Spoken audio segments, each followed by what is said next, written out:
tħabbru l-ewwel 8 żoni marittimi ta' protezzjoni speċjali f'Malta.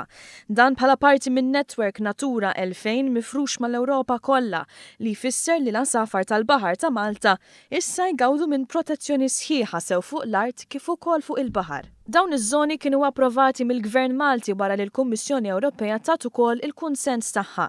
Is-siti ġew identifikati minn LIFE Malta bis-saħħa tal-proġett LIFE Plus għall-asafar tal-baħar ta' Malta li ammonta għal 870,000 euro.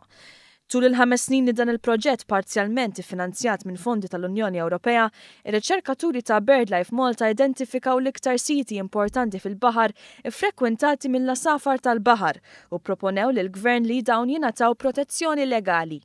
Dan għandu jwassal biex jiġu mħarsa 3 speċi ta' safar tal-baħar protetti f'Malta li n-numru tagħhom qed jonqsu. Dawn huma l-garnija, iċ-ċiefa u l-kanġu ta' filfla. B'dan Malta se tkun qed tonora wkoll l-obbligi tagħha fl-implementazzjoni tad-Direttiva tal-Unjoni Ewropea dwar l-asafar. Malta hi fost il-ftit pajjiżi tal-Unjoni Ewropea li qed tagħti protezzjoni legali lil 100% tal-inventarju tal-Important Bird Areas li ġew proposti.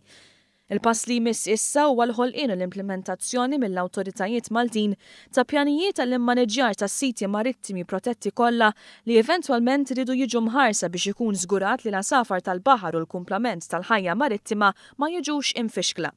Rid ikun aċċertat ukoll li dawn is-siti jkollhom status ambjentali tajjeb sas-sena 2020, jiġifieri li jkollhom diversità bioloġika li jinżammu notfa u li jintużaw b'mod sostenibbli.